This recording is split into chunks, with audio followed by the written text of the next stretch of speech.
Salut à tous, c'est Chando, j'espère que vous allez bien. Aujourd'hui on se retrouve pour une nouvelle vidéo. Je vais vous parler de l'histoire de Lucas, de ce qu'il a vécu en 2004, et vous allez voir que parfois les apparences sont trompeuses et que la vie ne se joue vraiment pas à grand chose. Mais avant ça, générique.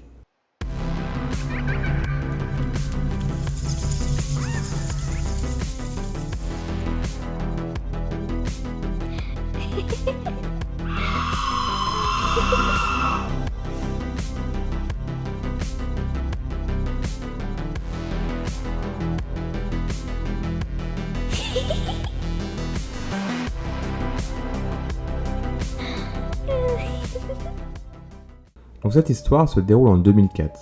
À ce moment-là, Lucas a à peine 11 ans. Il faut savoir que Lucas vit seul avec sa mère depuis plusieurs années.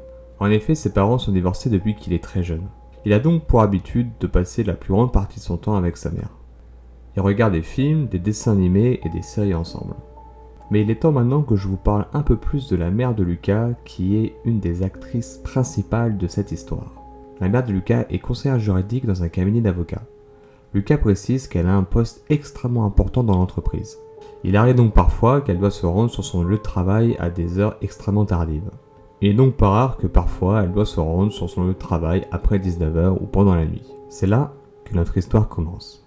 Cette nuit-là est une nuit comme les autres.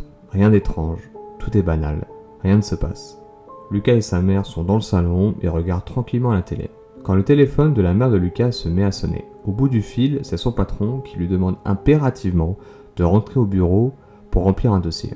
Comme je vous ai expliqué, à ce moment-là, Lucas il a à peine 11 ans, donc il ne se souvient plus exactement de pourquoi elle devait aller à l'entreprise. Dans tous les cas, c'était assez urgent pour que sa mère doive se rendre immédiatement à son bureau. Après, c'est une situation qui arrive très souvent, donc ils ont vraiment l'habitude de faire ça, donc ils ne se réfléchissent pas plus que ça, ils vont dans la voiture et partent en direction du bureau de l'entreprise de la mère de Lucas. Lucas précise vraiment que son quartier est extrêmement calme, légèrement huppé, légèrement guindé, il ne se passe jamais rien. Pas un vol, pas un braquage, pas un cambriolage, rien. Il insiste au point que beaucoup d'habitants ont l'habitude de laisser leurs portes ouvertes la nuit sans aucun problème.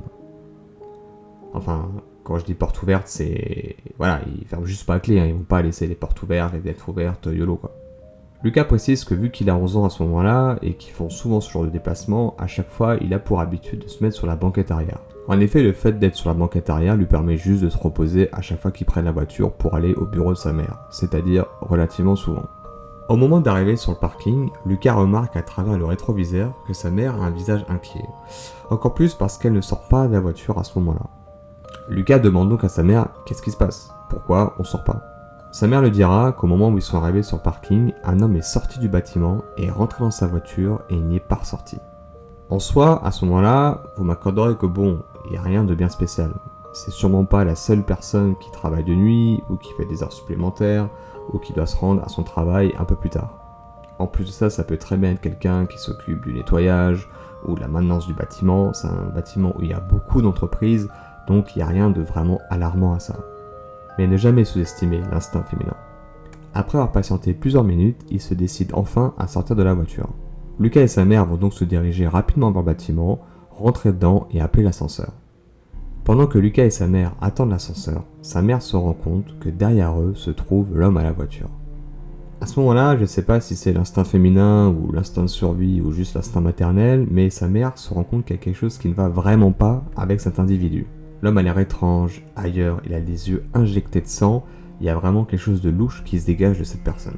À ce moment-là, elle décide donc de faire semblant de recevoir un appel téléphonique. Elle se retourne donc vers l'individu et lui dit tout gentiment « Écoutez, j'ai un appel, faut que je le prenne, je peux pas prendre l'ascenseur, prenez-le à notre place, y a pas de souci, on prendra le prochain. » L'homme réagit pas plus que ça, il s'exécute et rentre dans l'ascenseur, direction le 3e étage.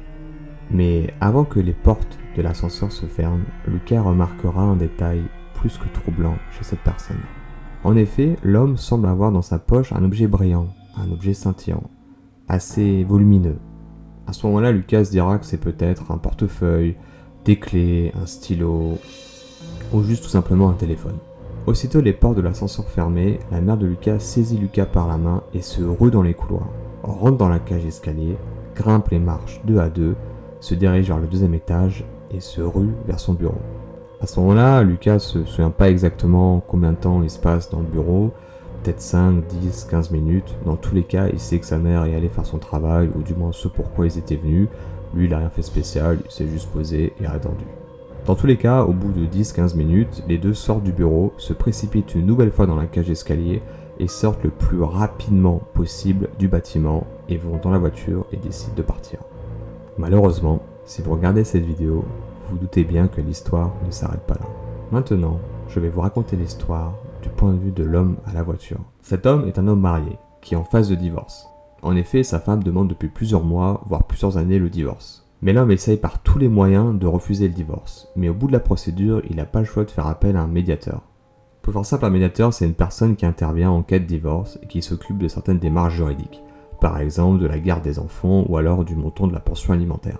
Et ce soir-là, dans le même bâtiment de l'entreprise de la mère de Lucas, se trouve donc le médiateur judiciaire. Et l'homme à la voiture et sa femme sont en pleine consultation. Et le moment où Lucas et sa mère arrivent sur le parking, l'homme vient juste d'apprendre qu'il va perdre la garde de ses enfants, sort du bâtiment pour reprendre ses esprits et s'enfonce dans sa voiture. L'homme dira plus tard qu'à ce moment-là, il était totalement déboussolé. Tout ce qu'il a fait, c'est prendre quelques cachets qui sont un peu plus forts que du sucre, on va dire, et juste se reposer et comater totalement. Il dira qu'au moment où Lucas et sa mère sont sortis de la voiture, lui aussi ça lui a fait un espèce d'électrochoc et il est également sorti de la voiture. Mais il précisera qu'avant de sortir de la voiture, il va prendre dans sa boîte à gants une énorme paire de ciseaux. Donc ce que Lucas a pris pour un trousseau de clés, un portefeuille ou un téléphone n'était d'autre qu'une paire de ciseaux. Il va donc rentrer dans le bâtiment, prendre l'ascenseur et direction le 3e étage. Arrivé au 3e étage, il va tout simplement se balader dans le couloir, errer à la recherche de sa femme, de son ex-femme, peu importe. Il va essayer de tout faire pour la retrouver le plus rapidement possible. Au bout de 15 minutes, sa femme va finalement sortir des toilettes des femmes et se faire agresser directement par son mari. Son mari va se jeter sur elle et lui asséner pas moins de 106 coups de ciseaux. Lucas ne précise pas dans son histoire et dans son récit qui a appelé la police. En tout cas, ce qui est sûr, c'est que personne n'est intervenu pour sauver cette pauvre dame. Mais comme je vous ai dit avant, c'est un quartier extrêmement calme, donc vous vous doutez bien que quand la police reçoit un appel et qu'il se passe ça, ils sont venus extrêmement rapidement. Rapidement, mais trop tard. Quand ils arrivent sur place, la personne est déjà morte et retrouve juste une femme, un cadavre gisant dans une mare de sang.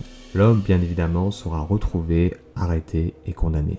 Il y a juste encore un dernier détail qu'il vous reste à savoir sur cette histoire. Au moment où la femme se faisait agresser, Lucas et sa mère étaient encore dans le bâtiment. En effet, les murs de la cage d'escalier sont tellement épais qu'ils n'ont malheureusement pas entendu la femme crier à l'aide. Lucas finira son histoire par « Oh toi, l'homme aux ciseaux, j'espère ne jamais te recroiser ». Et c'est ainsi que s'achève cette histoire. J'espère qu'elle vous aura plu. Je vais vous mettre en description tous les articles que j'ai par rapport à cette histoire, parce que oui, malheureusement, c'est une histoire vraie. Et si cette vidéo vous a plu, n'hésitez pas à aimer, partager et vous abonner à la chaîne, ça m'aide énormément. Et dans tous les cas, nous on se retrouve très vite pour une nouvelle vidéo. C'était Chando, ciao.